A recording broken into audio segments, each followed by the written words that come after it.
What's up, Fantasy Goats? Welcome on this fine Wednesday evening, June 25th. I am your shepherd, and tonight we are going to get into a fantastic topic.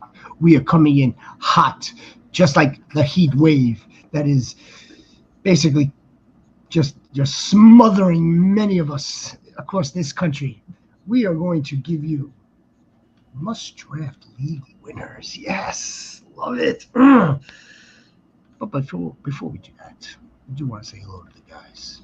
We got JX Fantasy Sports, JX Fantasy, Guru JX. Don't call him X. Don't call him Twitter. JX. What's going on? Don't What's call me going that. What's going on, JX? Oh man, everything's all good. Of course, blessed to be here. Man, what a day! What a day! Um, I'm missing the draft a little bit right now, NBA draft, but that's okay. We're gonna keep pushing. We know Cooper Flag's gonna be first. Like I said, I live in Dallas, so we're all waiting his arrival. So besides that, we're good to go. I mean, like the NBA draft on one hand, or like identifying league winners for fantasy football on the other hand. Like there, it's I like, identifying league winners. Like, come on. come on. I mean, like it was a really nice. It was a really nice playoffs. Congratulations to the Oklahoma City Thunder, the old Seattle Sonics. I'm showing my age, but yeah, basketball is now off. Basketball's been off. Yeah, basketball's Yeah. over. The NFL allows the NBA to have its little moments of glory, considering the season will kick off in September. And that reminds me, we are coming to you tonight on a special Wednesday Yep. because the commissioner is off. He's not off from his main job here, but he's off from the good Lord's job up there. Yep. No church service tonight. How are you doing tonight, I'm doing Commissioner? good. Doing good. Enjoying the nice weather out here right now, especially at nighttime. Have both my front door and back door open and nice breeze coming through, and it's nice weather right now. It's unusually nice weather. It's usually in triple digits right now, but we'll hit that pretty soon. Mm, the air And I'm thankful. conditioner. I'm thankful for fantasy football and this and being able to come here and do this because uh, I don't. I have a baseball team, but when I watch them, they lose. So I'm not watching them right now. You don't need to live like that. No, I, I need that burden on me. Yeah, we do not need to live like that. No. Yeah, I'm thankful for the show. I'm thankful for you guys. I'm thankful for fantasy football. I'm also thankful to all of our subscribers that have helped us Yes, get yeah. to the point that we're at right now, and we're asking for some more subscribers to help us reach our goal of 400 by training camp. Training camp is probably plus or minus 30 days from now, and man, we're just getting started. We are cruising in second gear. We're about to hit third gear. This would be considered a little bit of this is like the dog days of the football summer. I mean, like the Yeah. NFL's off right now. There's a tight end camp going on. We could save that. We understand what's going on over there. But I do want to get into some fantasy football league winners. Now, how do we Rhino, a league winner? Like, what's the first thing that comes to your mind? Well, it is. Somebody that you don't expect to do good. You can't count like Jamar Chase and Puka Nakua and Bajan Robinson because they're expected to be league winners. It's the ones that come out of the blue. That's a league winner to me. Like Puka Nakua 2 years ago. You know, him and Kyron Williams like 2 years ago were league And winners. I was just about to say, and Kyron, same team. Yeah, Yeah. I always thought of it like that as well. Someone that you were drafting late, someone that you weren't expecting to pop off, someone that you weren't necessarily expecting to have the type of season that that particular person had, and that was considered your league winner. Yeah, that was considered a league winner. Now it's kind of like, as I've gone on, I've kind of sort of recalibrated it a little bit, where like I feel like a league winner, a league winning player, JX, let us know whether you stand in this camp or maybe you're indefinitely in the Rhino camp. Is perhaps anybody that just may be on that championship team. Yeah, I think I look at as a league winner as anyone that you may have thought at the time may have been a dice roll or a gamble, Exactly. or thought was a value, who end up being exceptional. Like for example, I know we always thought league winners to be really late round picks, but like last year, I consider Saquon Barkley a league winner. Well, yeah, It because he was came out unexpectedly. Yeah, it was like, but Nothing wasn't expected. it was obvious, but no one drafted him like it was obvious. It was the super talented running back who never had an offensive line. Now he's getting the best offensive line in the NFL. We should have all took him first overall last year. But where did we take him last year? 18th pick, 19th pick, maybe the 1-2 turn. Like there was still some concern for it. But in my opinion, if you took Saquon Barkley where he was being drafted last year, he was more than likely going to be a league winner for you. Yeah, I don't think there's a wrong answer here. I don't. I mean, like, the second part, or like how I've kind of rechanged the thinking, is because, like, yeah, like like just last season, as simple as that. Like if you may have had, I keep going back to Jameer Gibbs. Jameer Gibbs, who like absolutely ran hot weeks 14 through 18. Well, like a lot of people won their leagues with him, but they also may have had, they may have had like JSN on that team who was going in the seventh round. They may have also had like Chase Brown on that team as well. And then you could definitely, Irving late in the draft or early in the waivers. Right? So He it's was a like, league winner last year. that's why I kind of like, I'd like to give a check mark to, I would say a majority of players that may have contributed to your ship. But you know what? I want to get to your guys. Your guys, I got a few guys. I mean, and they fall into the bucket that I was more or less attempting to convey. Like, it could very well be like, yeah, you know what? If I'm gonna go grab Jamar with the first or second round pick, or a Bijan with the first or second round pick, and that team happens to win, he won't be the only reason why that team wins. But let me hear it. Give me somebody come in as hot as the tri-state area right now. You want to go first, Jax? Which is about 100 degrees hot. Sure. I mean, I certainly can go first. And this is a little bit of a pull from yesterday. So we'll kind of go off the tight ends here. My league winner is Kyle Pitts. I think Kyle Pitts is, I think he'd be a difference maker. First and foremost, tight ends generally take longer to settle in than just about every other position. I know we're on year 4. We're on his prove it year. It's either he's going to be a Falcon forever or he's going to be having to find a new team. Last year, in had PPR scoring up until week 11 before Kirk Cousins absolutely fell off a cliff. He was tight end 6. Even with a couple here and there performances where we weren't really happy with Kyle Pitts, he was still tight end 6. And of course, he finished in the middle of the pack towards the end of the season. But if we had a healthy Michael Penix for 17 games, that could have been a different story. We could be looking at Kyle Pitts in a whole different light. So I'm willing to say that, I think if you draft Kyle Pitts this year, it's going to be one of those set it and forget it situations where you can keep him as your tight end 1 all season and you won't have to worry about anything. And he's going late in drafts too. He's going really late. He's going really late. Yeah, and I can get behind that. He might be my tight end 1, but he might end up being my tight end 1 towards the end of the season because of that that fact. This will be a second year in the Zach Robinson offensive system. That's what they're saying. And it's not the easiest system per se.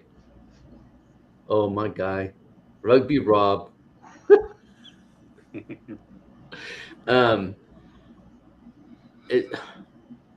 It's not the easiest system to learn right away. Especially if you're coming off the Arthur Smith system for 2 years. So I think he could easily. Absolutely. Like I said, this is his prove it year. I mean, like I said, if he wants to stay in Atlanta, you have to perform this season, or they're going to be finding you a replacement. And like I said, tight ends generally kind of make this jump. This was David Njoku's jump year, if y'all remember. Yeah. I mean,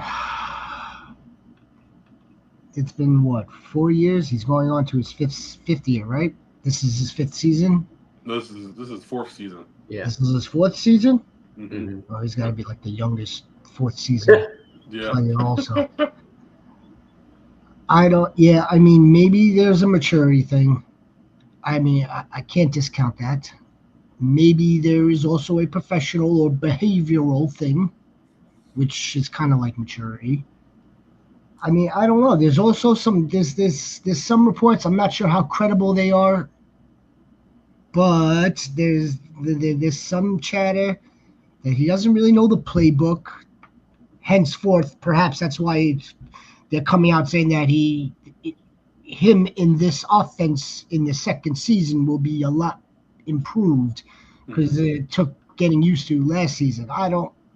If the two can be tied, but he only knows one router. He excels only with doing one thing. We spoke about it yesterday, JX, and again, it's not if Kyle Pitts does wind up coming in and winds up being a top 10, top 5 tight end, it would be a home run. It would be a slam dunk, considering how late you're going. I'm trying to scan this Fantasy Goats Invitational League 5, where I believe is our guy in this one. Yeah, he Rhino? drafted. This is rugby. This is rugby, right? Yeah. All right, so I am looking at the right draft. Oh yeah, I see it. I see him now. I see that guy Cortland. I see it. I'm getting nervous. I'm getting scared seeing it. Anyway, I'm scanning all these little oranges, the orange color. I don't see Kyle Pitts here at all. It's amazing. So what I'm alluding to is the fact that, like, you're going to be able to get him absolutely dirt cheap. If not, he's going to stay. He's going to be on waivers. Well, there he is. I'm sorry. I apologize, Goats. He was selected 12th round with 2 other tight ends on the same team. So this is the third. So this dude drafted Kyle Pitts and then also took Bretton Strange and K-Dot. He's drafting all upside. That is all upside right there. I don't doubt it, but I also read it as like Kyle Pitts is no sure thing, no sure luck. Again, I'm not going to discount your take, your player, because it is in the range of outcomes. It is a possibility that this guy all of a sudden it clicks. Yeah, my apologies. Yeah, he is in his 5th year. I had to fact check that. Yeah, 5th year. I thought they didn't pick up his fifth year. I don't think they picked up the 5th year. Then how's he playing on this? Like, this is his 5th season though. So I thought he didn't pick up his 5th year option. I don't know. Logistics. We're not worried about logistics. We're fantasy football. Whatever. No. Look, if you need logistics, we could send you over to FedEx. Yeah, FedEx, UPS.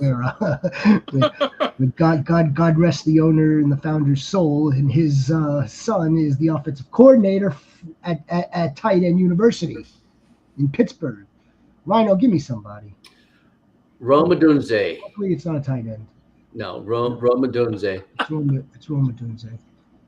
Yeah, I think with added a good OC, a good offensive line, gives Caleb Williams plenty of time to throw. He had good chemistry with Odunze last year. I think he's going to be the wide receiver 1 on this team. I think he's going to ball. And you can get him in the 8th or 9th round.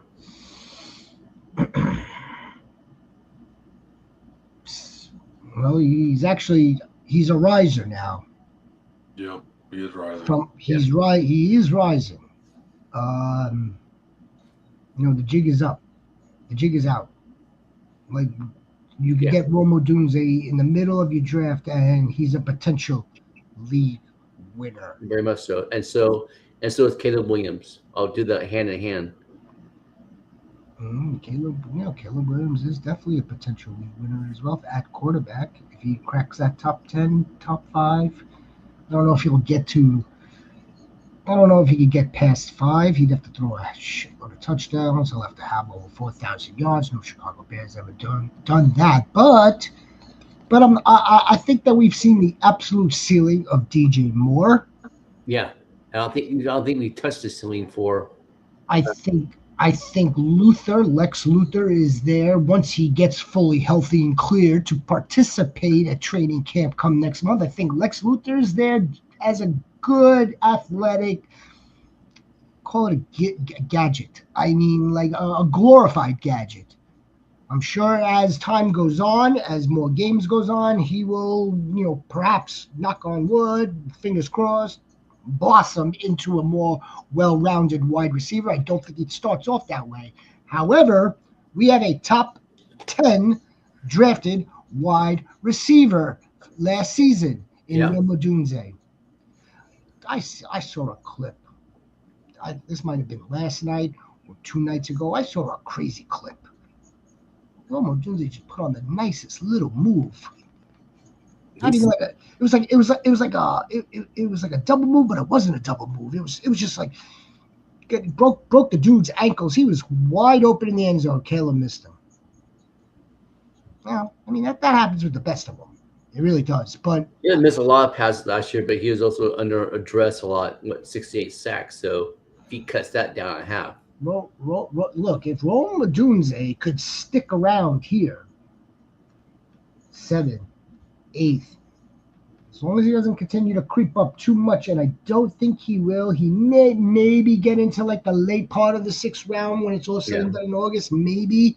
I'd say we're still getting a potential top 24 wide receiver. Is not being drafted that way right now. I love the Rome Odunze call. I'd like to get my hands on some Rome Odunze. I really would. Here, I got one. I got in the Big Draft Energy Draft. I did a Caleb Williams and Odunze back to back. Yeah, but I haven't get him since. Yeah, it was one of the. It was an impressive selection of sorts for sure. Not that I don't want. I was about to say, it might have been the nicest picks you made, but that's not true. That's not true. But that's the ones that stands out because it's probably the most freshest of them, right? I mean, we'll be drafting this Friday, by the way. Yes, we will. Champions League 1 kicks off at 9 p.m. The only reason why I call that one Champions League is because the champion from last year's 2024 tournament is in there. Solo goat.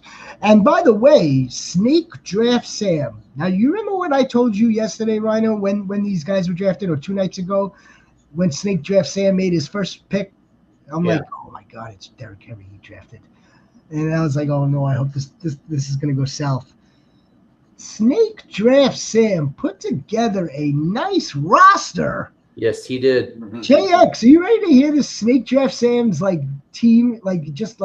Real quickly. He did Derrick Henry, then in the 2nd round is Drake London. Okay. JT's in the 3rd round. Marvin Harrison. Was crazy. Taylor going in the 3rd round. That was nuts. There's some little. I don't know if they have discrepancies, but some players are kind of like a little haywire here. Nevertheless, JT in the 3rd, Marvin Harrison's in the 4th.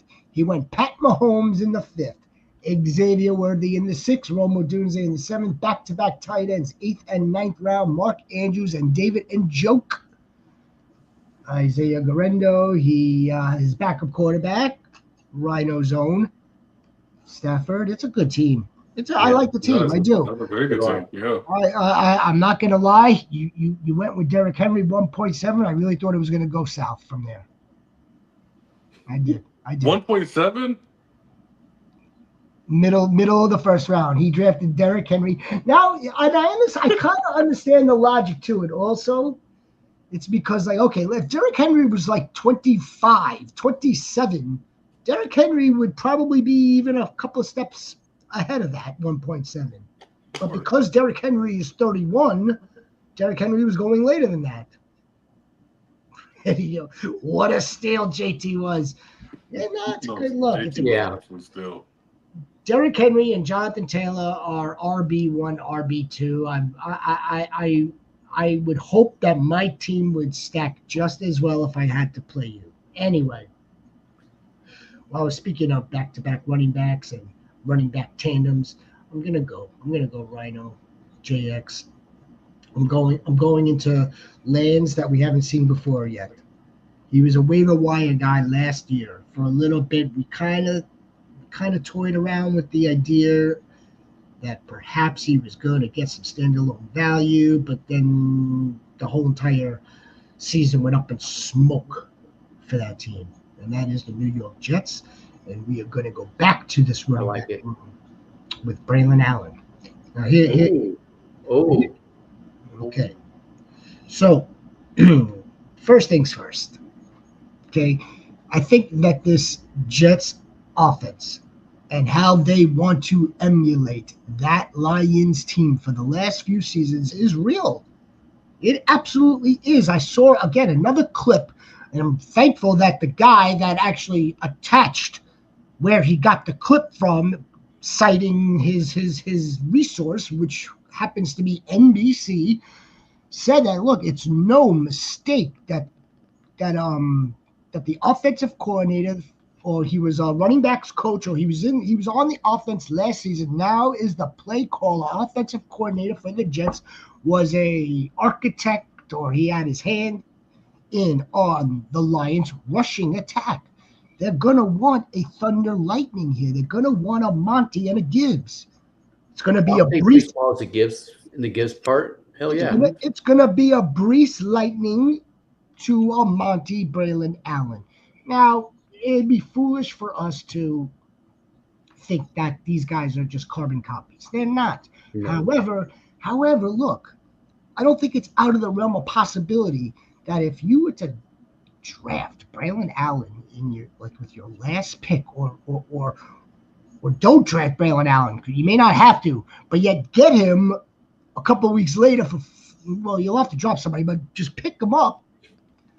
And then see how this goes, see how this materializes. Because again, if the reports are saying what they're implying is that Braylon Allen's going to have a role. Now, whether that's somebody that's also in between the 20s with Jahmyr Gibbs, don't know.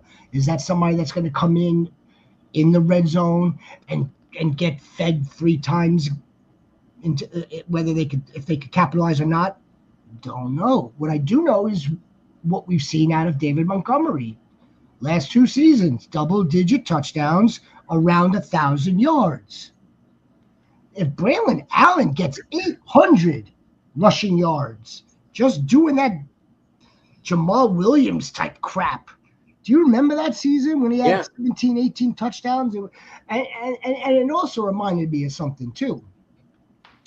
There's no rule that, okay, so let's say the Jets get down to the 10 and Braylon Allen gets first crack at it and he gets stuffed or he only gets 5 yards. There's no rule that says that he has to stay in and that Breece Hall can't go back in on second or third down. There's no rule against that. So this isn't like, okay, Braylon Allen is the running back to draft out of these 2. No, it's not that. I think that we're going to get some indefinite standalone value out of Braylon Allen, which could very well turn into someone that you're going to want to just play in your flex, especially if he's getting all that touchdown equity in the red zone. Now, can you see both of them being maybe? Yeah. Well, that's winners. Yeah. That's exactly what I'm saying. I'm feeling more and more comfortable hearing that talk about Breece Hall, because I've actually had Breece Hall and Braylon Allen on my home dynasty teams.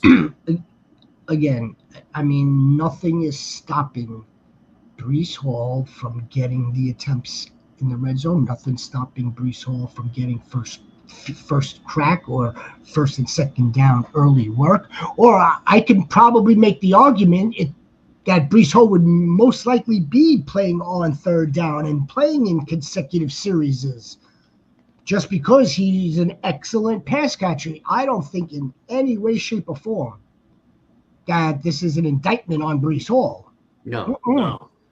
I think it, preservation for him. Well, this will preserve him. I think they want to be a running team, trenches team, be very, very like efficient with Justin Fields. Use Justin Fields as a in what he does well, run the ball. I mean, is it a little bit of a homer in me? Yes. Am I also trying to like get? Am I? No, it is. But You're good. I like it though. I really like that a lot. Am I digging around trying to get other like neutral opinions on the matter? Yes, I am. Of course, I am. and I think that the case can be made where again we saw a little bit of it last season, Rhino. We saw a little bit of it, JX, where Braylon Allen got some work. He wasn't. Here's the bottom line, and let's say hello to Snake Draft League winning Sam. Let's say hello to him. Me. Oh, Snake Draft Sam. League winning Larry. Fresh off his Mike Tomlin cut for the summer. Yes, sir. Yes, sir. Low fade, full beard. We are ready to go. The last thing I want to say, because again, I want to look at both sides of the coin. No, Braylon Allen, by all accounts, was not very good in the tackle breaking metrics last season. But I can also make the argument that he didn't have a lot of attempts. The opportunity to. Mm-hmm. He didn't have any opportunity. Thank you. So it's like, okay, let's see what happens with again a much more improved offensive line. By the way, in this same paragraph clipped from NBC, they think that they have their Penei Sewell. They think that they have their David Montgomery. They think they think they have their Jamison Williams in. You're never gonna guess this part. Malachi Corley.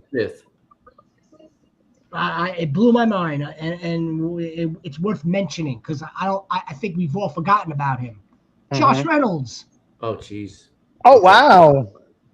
I mean, he can play the part. He has the tools. He's definitely not going to be J-Mo, of course, but he has the tools to go deep. Yeah. They are completely, I would say, more than content with the personnel that they have now. They want to play strong defense, control the clock. They drafted that kid. I wouldn't be surprised if he winds up higher on the depth chart come September than Malachi Corley. Arian Smith? Yes. And look, again. That's tragic because I was really into Malachi Corley like before he got drafted. I really liked that guy. But, I mean, it's what it is. He might need a fresh start. Maybe. Yeah, he may not be their cup of tea. Mm-hmm. But let's stick to Braylon Allen though. I mean, all the things that can help him are working for him right now, right? Like he's extremely young. Like when we look at running backs and their age, the guys who start out in the league young, they usually tend to take off. The farther they go into their career. I know everyone wants to talk about how the Chicago Bears want to emulate Detroit's offense, but no, it's more Aaron Glenn wants to replicate that offense. Mm-hmm. That's how he wants to play football. Ben Johnson's gonna do something completely different, but I can most definitely see the ground and pound, the lighting to the thunder. I also am on board with. I think Braylon Allen's gonna have a big role in this team. I think 800 yards is very attainable. 10 touchdowns, maybe. No, I mean, that's a little high. Maybe 7 touchdowns. But yeah, like I'm totally on board with this. Yeah, it kind of feels like Ben Johnson wants to run 6 wide in Chicago. Yeah, he wants something completely different. He just wants to spread everybody out and just like Caleb throw the ball. Yeah. Well, that's. I don't really see that either.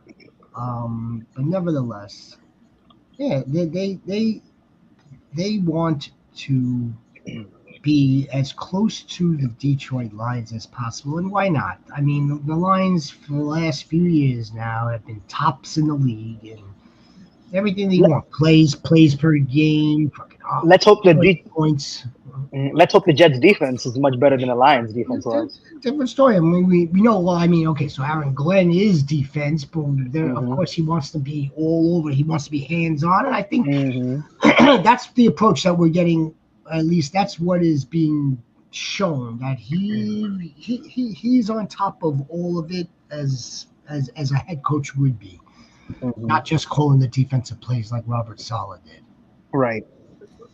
Oh, welcome in, league winning Larry. Larry. Yes, sir. Come on, give us a league winner. And we already did Roma Dunze, who you did draft. I did. Okay, so give us someone else. He was definitely a steal. Give us a league winner. Who's winning leagues in 2025? I think that this is the perfect opportunity this year for Marvin Harrison Jr. to become an elite player and become a league winner. Yeah, I think that last year he was going too high for me last year in drafts. Some people were taking him in like the third or in like the late second, and I didn't think that he would have that kind of an impact in Arizona because of the fact that Arizona already had some capable playmakers, and I had a feeling that offense was going to be funneled through James Conner. So because of that, I didn't really like the price that Marv was going last year. But this year, I feel like he's going at a more reasonable price because people tempered their expectations a little bit. They're like, okay, well, he only got 800 yards and he only scored 8 touchdowns. So it's like, if he's going to stay in the same offense, there's no new OC, nobody of importance even left. So people are kind of like, okay, well, we'll let him slip to like the 5th and 6th roundish. That is where I think that he is perfect. Because if you're drafting Marv as your wide receiver 2 or wide receiver 3, that is a great fantasy option. And he could easily crack 1,000, maybe 1,100 yards and possibly get double-digit touchdowns. So that is one of the guys that I think is going to have a really, really big season this year. I agree too, but I'd also would say that he'll only go as far as Kyler Murray and Bingo. And the OC lets him go. Because we talked about this last week about they need to open up the route tree or something for him because he only ran a couple routes and at least move him around. He's better. He knows route tree. I remember watching him in college. It's like this kid's freaking good. He knows he could go on pro early. More than better wide receivers in NFL. He's a 3-4 position player. Like he can play outside, inside, put him in motion, reverses. He can do all of that. Let the leash go, man. Let the dog fly. 2 things right there. A, you got to get him moving around. They must. They can't just leave him there on the outside just playing that X. Get him some free release. Get him off the line. Get him or Kyler in more advantageous situations. That's number 1. Number 2, back to that route tree. Yeah, sure. I mean, his most successful route was the least amount of pass routes from Kyler Murray. It's almost like it's counterproductive. Yes. Yeah. like if he's that successful, then why are you throwing across the middle the least amount of times if you know all the success is right there? So there's that. There needs to be some sort of schematic change with the Arizona Cardinals. And then lastly, third, I mean, we've seen the clips. So I think adding that muscle is so that he could ensure. Oh my God, he's juice. That if Kyler Murray does have to throw the damn ball up, throw it up in that spot on the outside and let Marv go up and get it without a problem. So I think that's part of the equation as well. Or to withstand maybe taking some shots across the middle. I understand the trepidations. I do. I would remind people, A, yeah, you're absolutely right. You're getting him now at a discount. We are getting him at a discount. Yeah. B, his father is on my wall. It's the Shepherd's Wall of Fame of Fantasy Football Championships. And Marv's on there. His dad. Syracuse great. Now that's what you call generational. This is this is generational, folks. Did you guys know that him and his dad actually had nearly identical numbers their rookie years? It's almost like a perfect match with the amount of catches, the amount of yards, and the amount of touchdowns.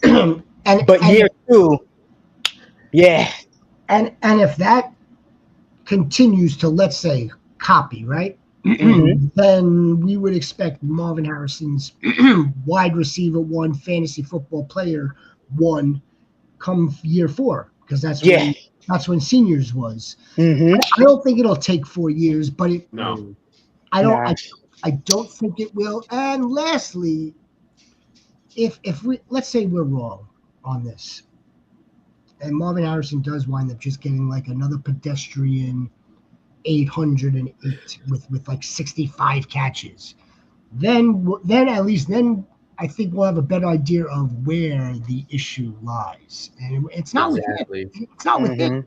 It won't be. No, I don't think it's with Kyler Murray either. I know a lot of people want to say, "Oh, it's the 5'9" guy." Well, it's I mean, did we forget that he had a wide receiver in DeAndre Hopkins who had 1,400 yards? Like he can feed a wide receiver. He can do that. I think it's just more so the offensive coordinator and what they want to do. They do want to run the football. That is something that's obvious. I mean, when you have those defensive coaches like Jonathan Gannon, they just go to we want to pound the ball as much as we can, even though you got this amazing weapon that can play the slot, the X, the Y, like everything. You still want to run the football. And then also, I still think what's justified about Marvin Harrison, he still has that high touchdown upside. I mean, he only caught 60 passes last year, and he had 8 touchdowns. I mean, if he gets 4 of them were against the Rams. Oh, man, stop. Jeez. You're probably right. But I wonder why they didn't do that more often. Yeah, but that's the thing. Like, his touchdown upside is still there with 8. I mean, like I said, if he gets increased production, we can see some increased touchdowns as well. There's still room here. We have not hit a ceiling here. Not at all. And again, you're getting him at a fantastic price point right now. You're getting him. Could you imagine? And just to go back to winning Larry's team, because it's right in front of me. I mean, Marvin Harrison Jr. is his second wide receiver, maybe his third wide receiver. If Xavier Worthy winds up having a breakout, and he's a league winner as well. But then it's also pairing him with someone like a Drake London, pairing him with someone like C.D. Lamb. If Marvin Harrison Jr. is your wide receiver too, I got news for you. He was one of my wide receiver 2s last season on a winning team, just because I had CD. I also had Malik. Hey. That's right, I had Malik. That was a crazy team, man. Crazy. One of one. Who's next? I got the next league winner, and this one's really like scratch. This has been like making me scratch my head quite a bit. DeAndre Swift, running back for the Chicago Bears. Oh. Currently being drafted as running back number 22. Going back to the Bears. Yeah, I'm going back to the Bears. I'm sorry. No. No. I mean, he's won free agency so far. Yeah, I mean, but they have to give the ball to somebody. I know they're not going to emulate the Lions' offense to a T, but they're still going to have a high-powered, effective offense. He's the guy who's going to be catching the passes and running the football. I just think it's unjustified in a Ben Johnson offense to be having, him going so late. I mean, I think you could probably get him right now. He's a running back 22, probably in around 6, 7, 8, around that point, and everyone just overlooks him. Like we are drafting, in respect to the Lions, we're drafting Jahmyr Gibbs and David Montgomery over him. We're taking chances on Tony Pollard over him. We're taking all these other chances on all these other running backs because these guys already produced. Because these guys already balled out. That's why they're being selected. Has DeAndre Swift, is he not worth a running back 2 spot? Is he not worth that? Like a solidified running back 2 spot? Is he not worth that? I would say no. I would say no, only because I know for some weird reason him and Ben Johnson don't get along. So I've seen him with Ben Johnson for 2-3 years, and it just never seems to work out. Now, Because he like was you're hurt. like you're saying, well, yeah, of course. Like you're saying though, he does definitely fit the league winner label because he's going so late that if he does produce, that's a major steal. So I definitely agree with that point. Yeah. Are you drafting? Are you drafting Rashawn Johnson as a handcuff for him if you draft him? No. No. No. I Yeah, don't, I and don't that's believe another thing too. Like, who else is gonna get the touches? Like, we got to see how this stuff is exactly. gonna get Who else? distributed. Exactly. Yeah, Who else is going to get he the just touches? said who Yeah, else? yeah, but they Who have is going to but they get the have touches? but they have two capable bodies though. They have I mean, Roshan Johnson and they have Kyle Manungai. So like those guys are capable. That's why I was saying like it depends on who they give the touches to. DeAndre Swift, respectfully, DeAndre Swift, Roshan Johnson, Yeah.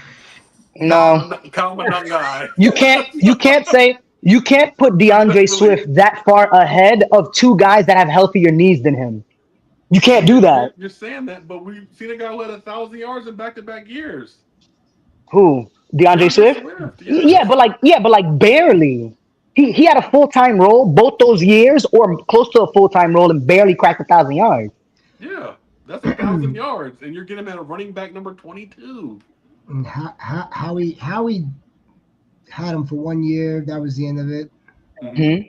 That was after the Bears. Hmm. After the Lions, he went to After the the Lions, yeah, he Eagles. went to the Eagles. Hmm. One season, right? One Hmm. season. Yeah. Then last season with Chicago, and Hmm. now he's entering his second season with Chicago. He got a contract with Chicago, Hmm. which was kind of like surprising. Nevertheless, How much did he get? not a 3 years, lot. 36. Not a Two lot. years. 2 years, 36. You said? No, 336. Oh, 336. So Yeah. 12 a year. I mean, it is pretty decent. Like Jonathan Taylor is making like 14 a year, and DeAndre Swift is getting 12. So like that means that they most likely want him to be involved because they're paying him like RB2 borderline RB1 money. Uh, Because James Cook wants 14. Okay. So let me back up JX here because I'm a DeAndre Swift guy too. okay.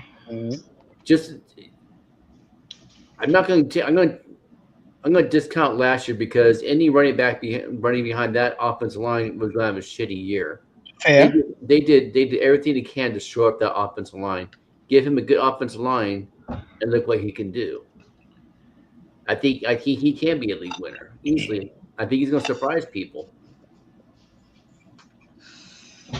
I'm a little torn. I'm indifferent. On one hand, I am with Snake Draft saying league winning Larry, where like for some reason I don't think Ben Johnson. I don't think this is his guy. I think we may see Roshan, but then on the other hand, everything that they did in this offseason is telling us that DeAndre Swift is going to get the first crack at this bad boy.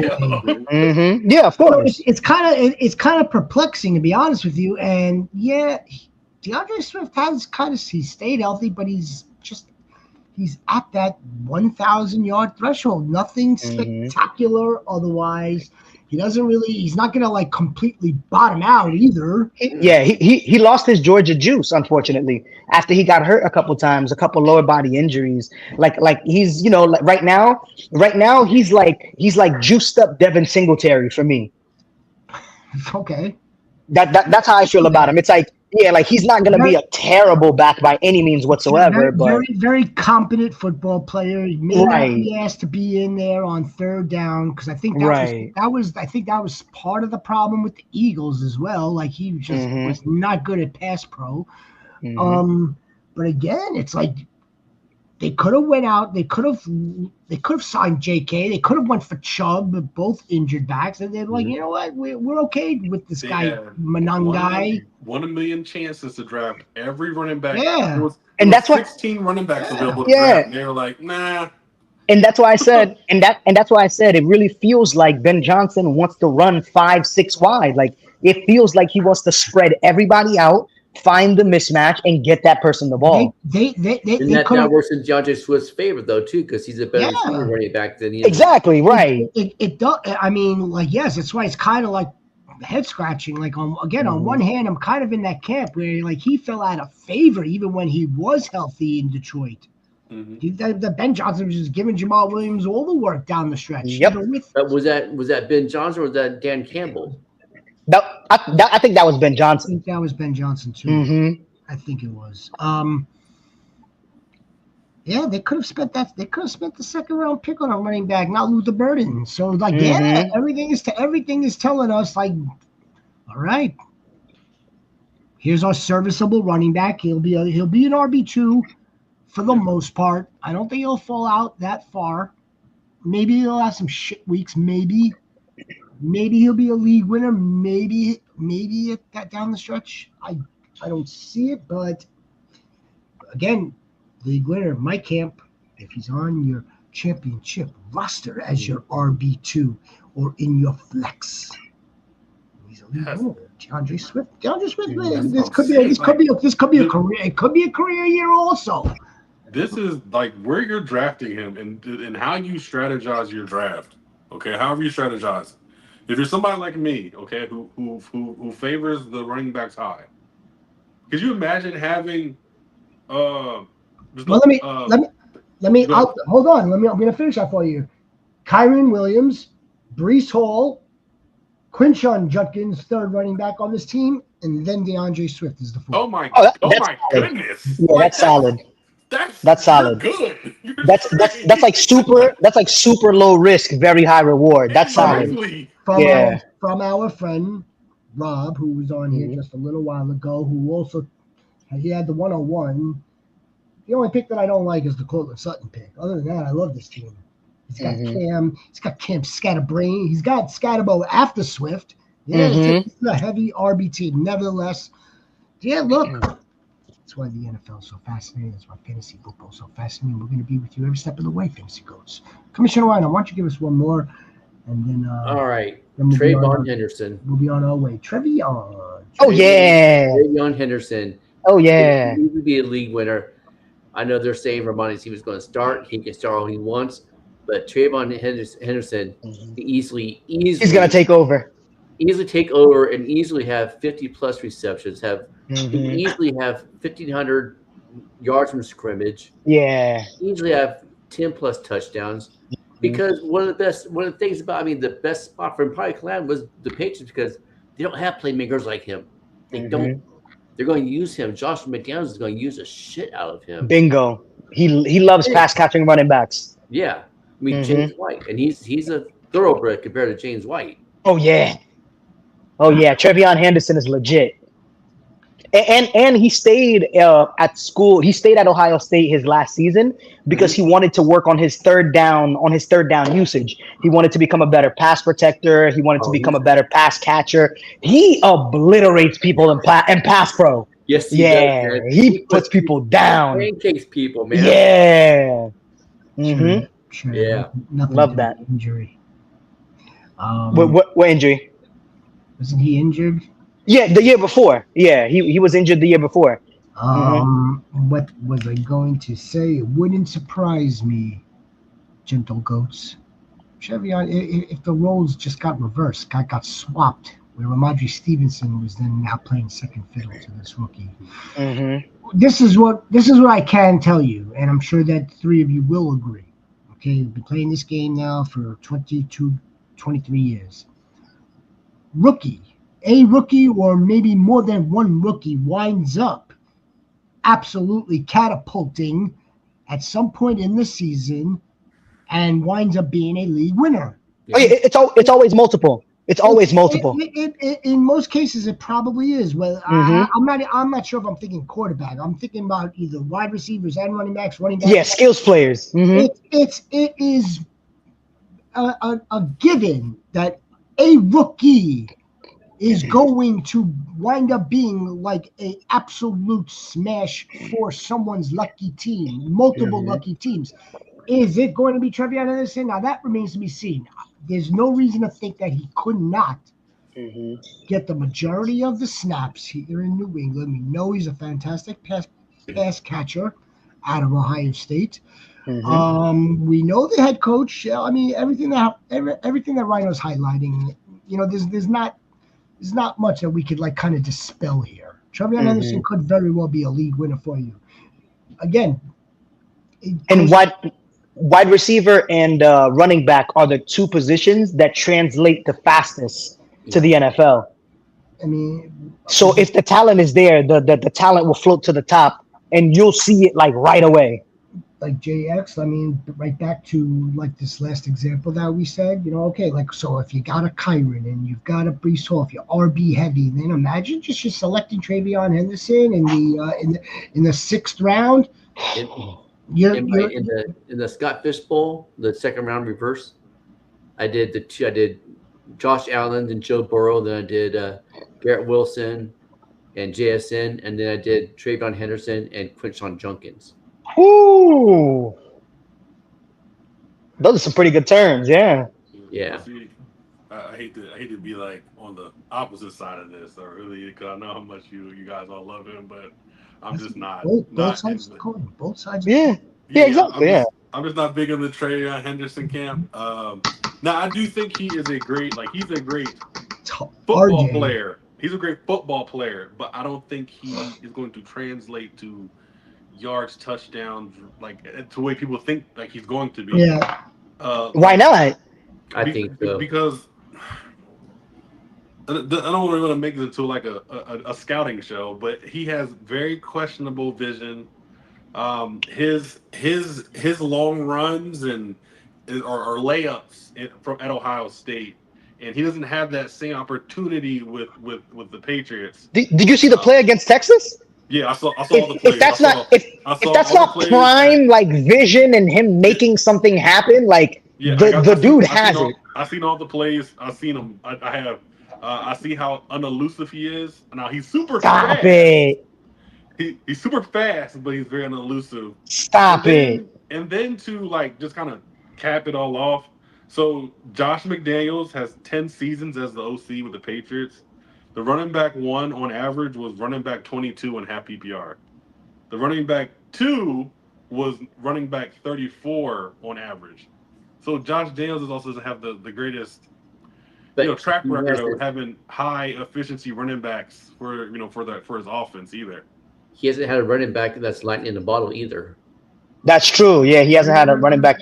And by the way, just so you know, last year Travion Henderson forced 97 broken and missed tackles, brother. Oh yeah, he was running through 18-year-olds. He wasn't running around them or juking. He's a strong runner. Like he's super strong runner. With the way that the rules have been since COVID, there were a bunch of Tyler Shucks in college this past season, bro. There were a bunch of 25, 26-year-olds playing college this year.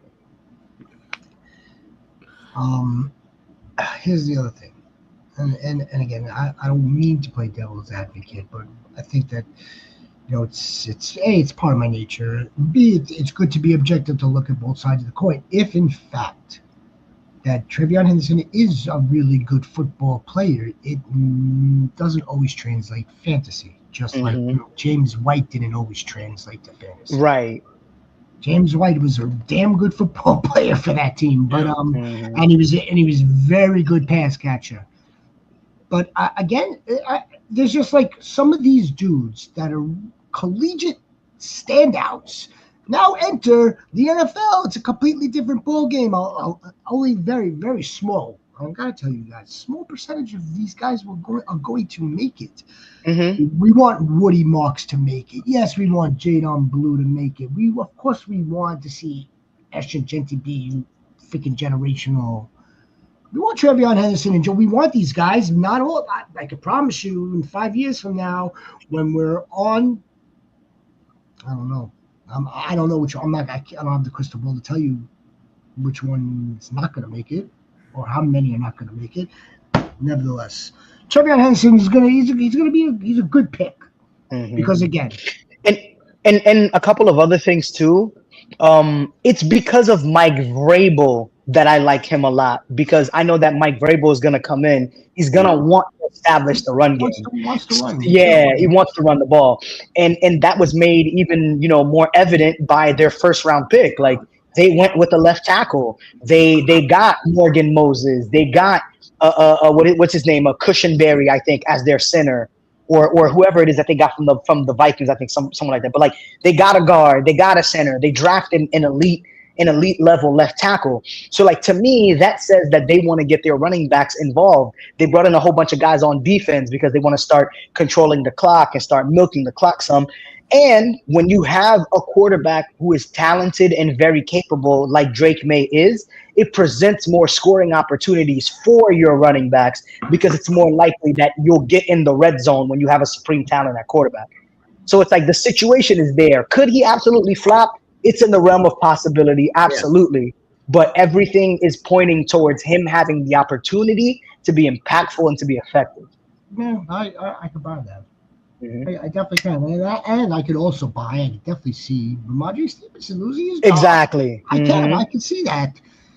It would not shock me, but it won't surprise me. Everybody that drafted Trevion Henderson is going to be like, ha ha. I told you. I was the first one. I was the first one on him.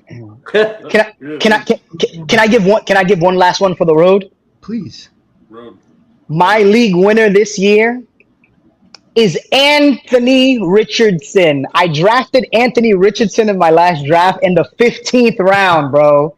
The 15th round. If Anthony Richardson ends up being anything above quarterback 15, getting him in the 15th round is the absolute definition of a league winner.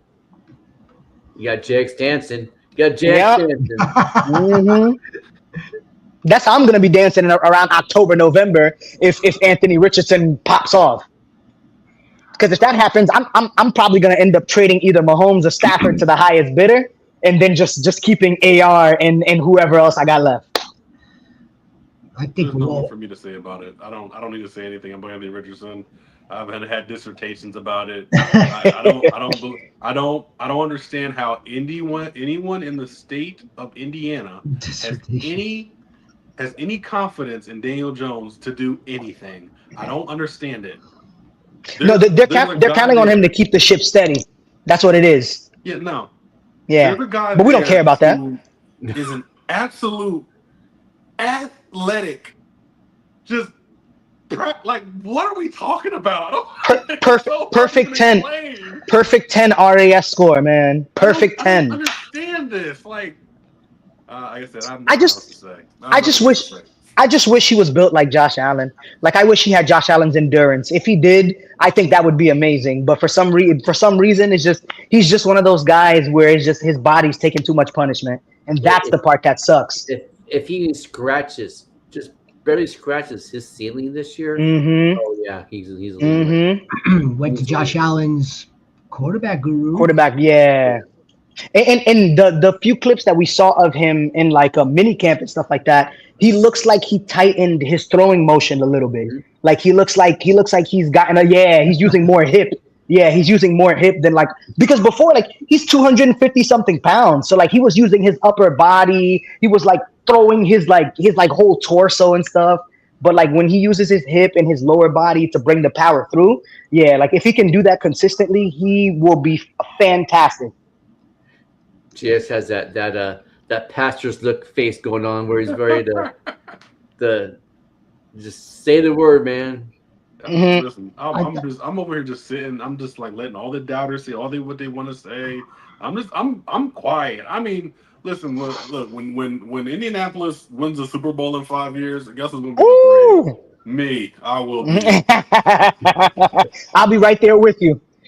I mean, there aren't that many dudes.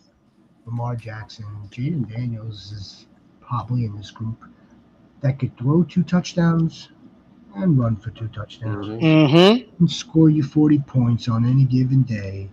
He's got to put some of it together. We all know that he's got to put some of it together. I don't think there's anybody that's not rooting for him to put it together because he's almost on the other side. He's almost on the other side of that door where now you're in the Trey Lances and the Zach Wilsons, and that's not a good place. Right. Almost. Not where he wants to be. I think we're all rooting for this prophecy, this hot fourth round, third pick. Overall pick. Fourth. Yep. I mean, Shane Steichen should be able to get this together. Anthony Richardson should be able to get this together, and we just drafted our Lord and Savior, Tyler Warren. So his availability has been a big issue. We all know that. But yeah, you're right. Last pick, second to last round.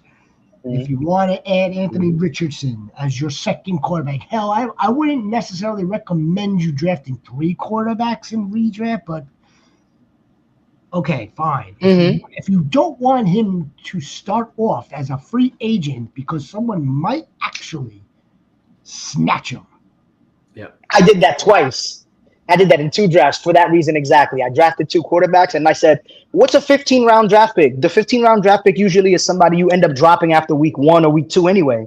So it's like, why not just pick somebody who can actually be something, and then I have 2 other quarterback assets that I can trade for other pieces if I need to. Like there's no reason to draft 2 defenses. Yeah, exactly, right. Or like 2 kickers and stuff like that. Like, which is what I'm staring at also, right? Yes. Right. From No our reason for guy. that. There's no reason for that. But anyway, good stuff, guys. Well, great stuff actually. Yeah. Does anybody have anyone else before we take off? I like Bryce Young too. Bryce Young is a guy who's going really late in drafts, and I think that he started picking it up towards the end of last year, and he looked a little bit more comfortable. Like the benching definitely did him a lot of good. Like it allowed him to see it from a different perspective, and it also helped that when he got benched, the dude that came in for him pretty much balled out with the same players that he was playing with. So it was kind of like, Bryce, like, this is how you're supposed to do it. This is what it's supposed to look like. And then he came in, then he started balling too. So I think that he'll pick that up, and he plays in a weak division. Like those defenses are not good.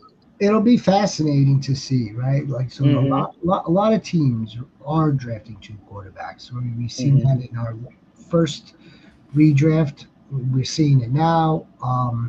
And if the second quarterback happens to wind up producing more than the higher drafted quarterback, and again, no crystal ball, so it's not like we could say, oh, well, it's not like Bo Nix is going to wind the flop. No, it's not that. It's just a matter of, could it possibly be Trevor Lawrence having that breakout, absolute league-winning season where now, okay, it's not Kyler Murray. If it's not Kyler Murray, but it happens to be Trevor Lawrence, then that's a problem. Trevor Lawrence is somebody I'm supremely fading this year. I used the logic last year of like quarterbacks that have bad O-lines. I stayed away from them, and for the most part, it worked. There's only like Joe Burrow is like one of the only anomalies where it's like he doesn't give a damn who his O-line is. He's getting the ball where he needs to get it to, and he's making plays. But aside from that, most of the quarterbacks that had bad O-lines had really bad seasons, or they ended up getting hurt because of their bad O-line. Yep. Yeah. Drafted Justin Fields in round 12. And then yeah, that's solid. He could be a league winner too. Michael Penix could be a league winner too. God forbid you have your again. I'll just go back to Bo Nix. So you drafted Bo Nix in the 6th, and you drafted Justin Fields in the 12th. But yet something happened. Bo Nix gets hurt, but you have Justin Fields, and Justin Fields is wind up. He's having a really, really good season. Another 1,000 yards rushing for Justin Fields, along with the other 1,000-yard rushers on that team, and he puts it together finally.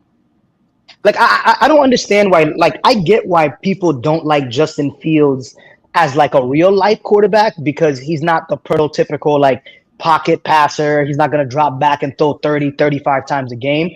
But it's like I don't understand.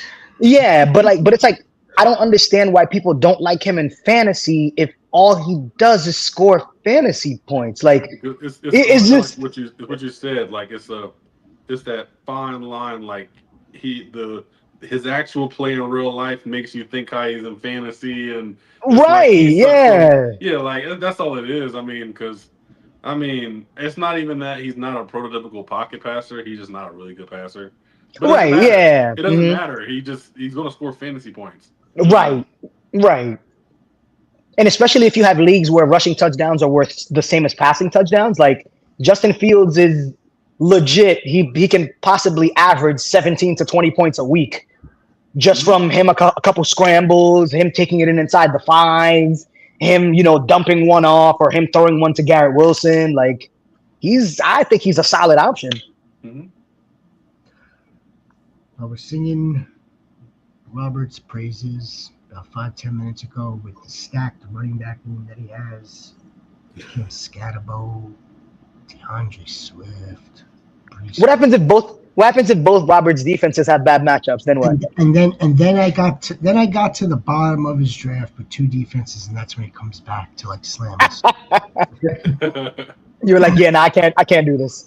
It's like he heard me from like another part of his house, came back on, like, this is why I do it, Shepherd.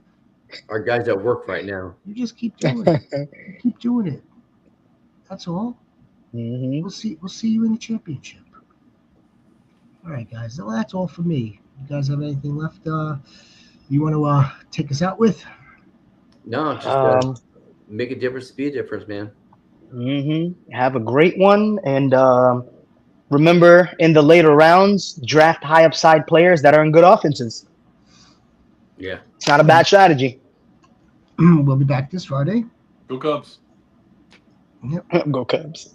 Go Cubs. We'll be back this Friday. It won't have anything to do with baseball. No, not at all. Again, we appreciate all the GOATs for watching, tuning in, liking, and subscribing. Gives us the signal that, to keep coming, to keep doing what we're doing, and we fucking love it. Yeah. Shout out to the Indiana Pacers for making me love basketball again, man. Don't flag us. They're fantastic.